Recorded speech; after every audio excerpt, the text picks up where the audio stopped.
Hello, everyone. Welcome to today's podcast episode, Shame Positive. Okay, so if you heard my last week or the week before podcast episode, you heard me talk about this meditation retreat that I went with my mentor, Thomas McConkie. And I was talking to him about shame a little bit. And he said, sometimes we get into this world of shame work where we feel like our goal is to rid ourselves entirely of shame. And we let our self-help kind of perfectionism, inadequate feelings take over our shame work in that we're trying to completely rid ourselves of any shame. And we perfectionist shame work. And I definitely see that. I definitely feel like that can be a way. And he was like, you should do an episode called Shame Positive. And I was like, done. So what I want to mention is the depth of allowing shame is the depth of releasing shame. That might seem like it doesn't really make sense, but it's like a little child that comes scared in the middle of the night and they're like, listen to me, I'm scared, I'm worried. We can either say, it's okay, you're totally fine, there's nothing wrong, go back to bed. Or we can freak out also. Or we can just be there present with them and be welcoming of them and accepting of them and listening to them. And the more fully we can truly do that, like our mind, our body, our heart, they can feel that. Have you ever felt that? I remember my daughter getting hurt one time and I had just come back from a retreat or something because I always feel so good after retreats. And I was feeling really calm and she got hurt pretty badly and I gave her a hug and I just sat there and I remember just feeling so calm, just wrapping her in this feeling of calm.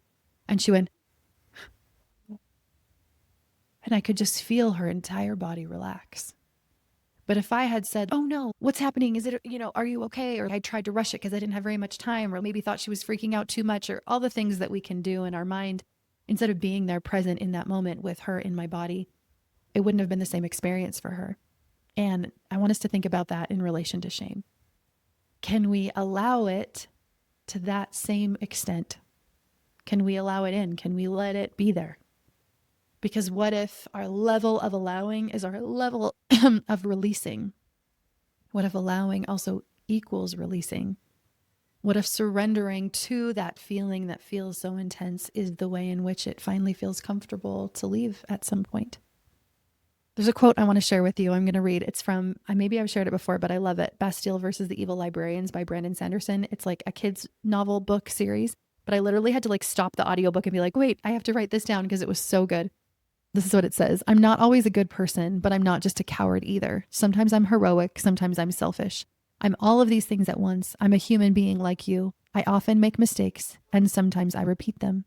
Sometimes the curse you see as your biggest flaw can somehow also be your greatest advantage. So I think shame work is actually recognizing both sides of ourselves. That sometimes I'm going to hurt others, that sometimes I'm going to harm others, that sometimes I'm going to respond in ways that don't feel congruent to me, that don't feel good to me.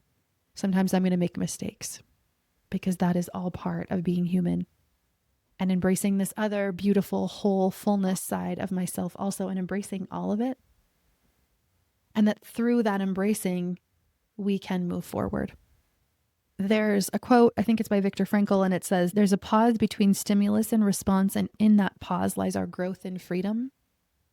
I think the more we can fully surrender, I think the more we can fully accept what we don't want to accept, as we truly, fully embody that and allow it, that's what allows it to move through. And the more that we do that over and over again, I believe that it is truly possible to get to this space where there's so much pause between the disruption that I'm feeling within me and my reaction to it, my action from it, that I don't act from the disruption happening within, right? There's harm, there's hurt, there's shame. It's all bubbling up within me.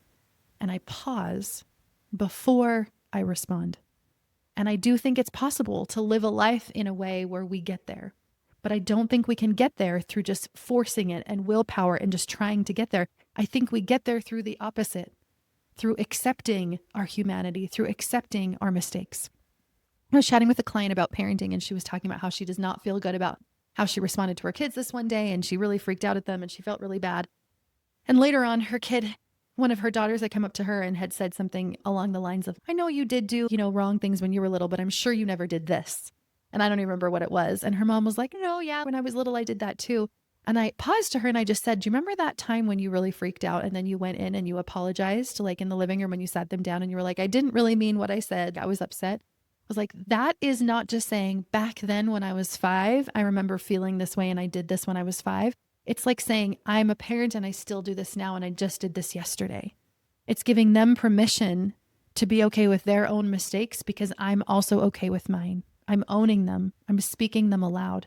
I'm saying this wasn't actually you. I was feeling triggered. I freaked out. I did not like that I said that. It had nothing to do with you. I am so sorry. That's on me.